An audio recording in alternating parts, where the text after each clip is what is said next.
G'day everyone, it's Annette here and welcome to my channel. This week I'm making some homemade drusies out of some crushed glass, and then I'm using some 2-part silicone to make some silicone mould inserts.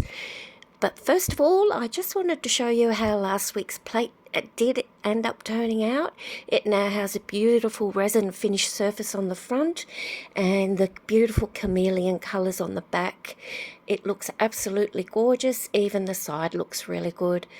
This is outside under overcast skies, and this is the back, and this is also the back but with the sun shining on it.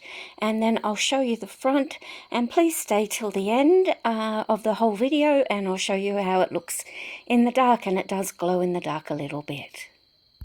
To make my homemade drusies, I'm using some crushed mirror glass that I got from Bunnings Hardware, and my resin is liquid gloss, which is a 2-part epoxy resin. I've got my PPE on.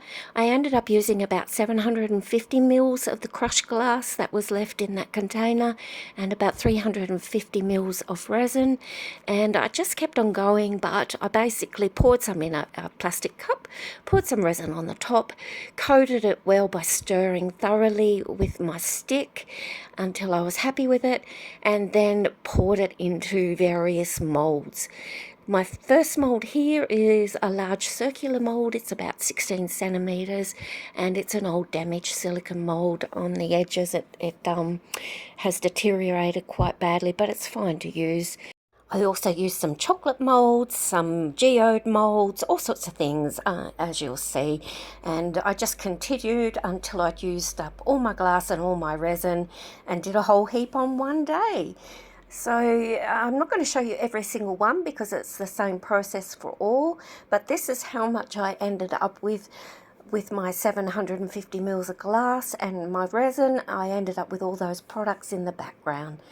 On to demoulding, and this is the large plate I did. I had hoped to get back to these while they were still bendy so that I could just bend up the edges to make a barrier for the silicone, but I didn't, so I had to come up with different methods for that later on. So this is me demoulding that plate, and I'll reuse that again on another project. There's the geode looking ones, and I'm a bit skeptical these have worked. For some reason I hadn't spread the glass thick enough in a few spots with these geodes, but I do give them a try later on, as you'll see. These are just silicone jar covers or small container covers.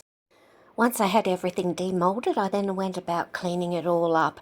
So because it was fully cured, I used my heat gun and then pulled off of the softened resin on some. I used little scissors to trim up edges on others. And I then went on to pulling off any sort of large bits of glass or high points on each piece. I think it took me probably about an hour to go through every single item that I'd made, but I did it, and the pliers work really well. You just have to be careful that you don't cut yourself, being glass, of course. And I collected up all the little pieces that I'd pulled off or that fell off. Then I used an old paintbrush and I thoroughly dusted down each and every single piece to make sure that I got any other loose bits of glass that might have still been on the surface. And all these little bits I'll use again on another project on another day. I then had to make some barriers so that the liquid silicone wouldn't simply fall off the sides when I went to make my inserts. For the smaller circular drusies, I simply used a metal cookie cutter that fitted around the edge, and then used a glue gun and glued it onto a ceramic tile. A larger 14 centimeter drusie I made, I used a thin sheet of acrylic and cut it into a wide strip, wrapped it around and glued that into place with the hot glue gun. And my big 16 centimeter drusie I put into a pot plant base, which is made out of plastic, and then used the hot glue gun around the inside of that and went all the way around to create the barrier for that one.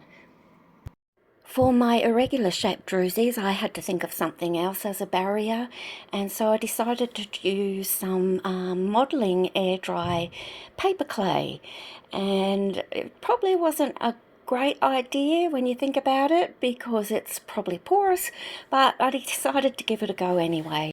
It's also quite sticky and messy, but I rolled it into long, thin rolls, then put some Glad Bake over the top and underneath and used a rolling pin to flatten it out, and then use a craft knife and cut it into long strips.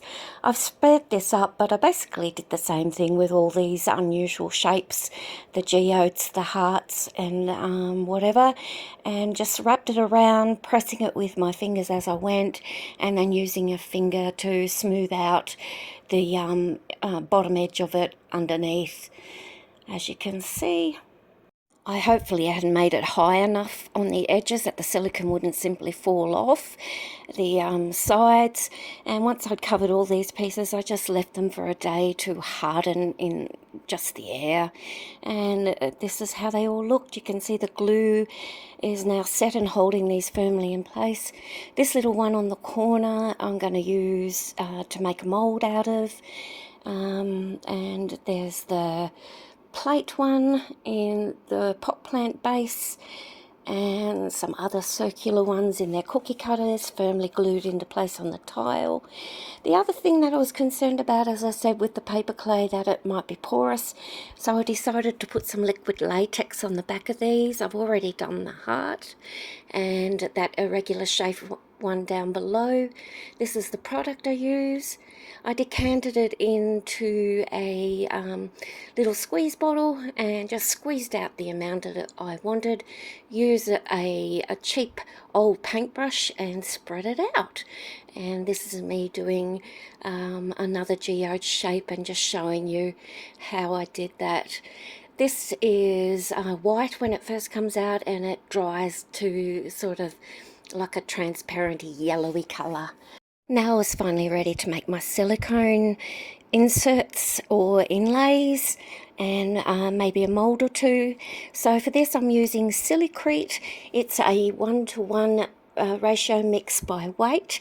There's my part A and part B.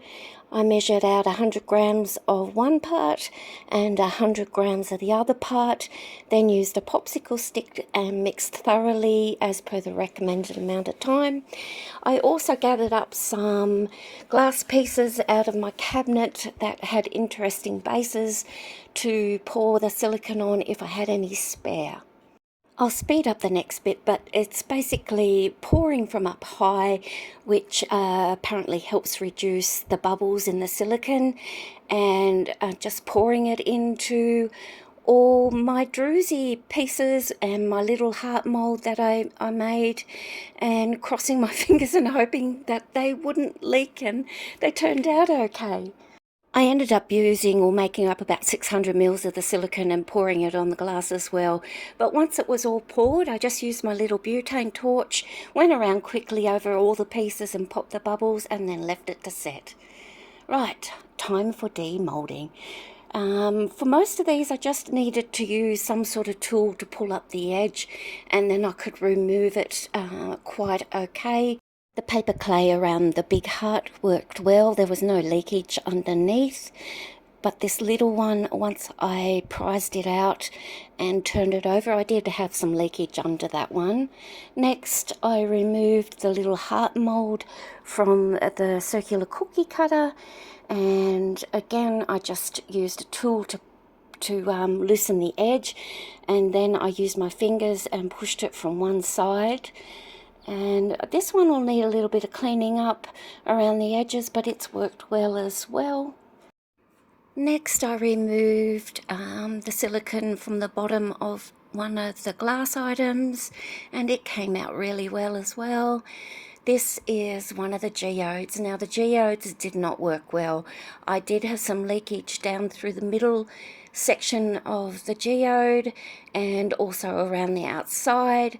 They stuck to the edges, but I left this in there so you could see that not everything works. I'm going to remake these out on another day. For the circular ones in the cookie cutters, I used a craft knife and went around the inner edge, then used a tool to prise up an edge and pull those out. This one turned out a bit thick, but I still really like it, and I'm excited to try all of these at some stage in future projects. Some of the silicone on the glass actually turned out my favourite. And this is me removing the silicone off a large glass bowl, and I really love the pattern on this one. I think it'll look great in a plate. And this one was another glass plate, and it has this funky lacing edge on it. It's quite fragile though, so I don't know if it'll cope with resin on top too well, but I'll try later on.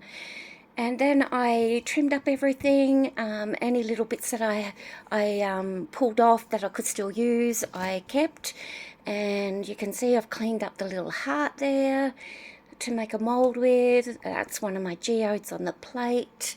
And I even had some silicone left over that I poured into an old tea light. And I'm going to use that insert in my skull mould to make a tea light skull holder at some stage in a future project. And before I went to bed, I decided to use one of the silicone inlays I'd made and put it into a little coaster and pour some resin on top.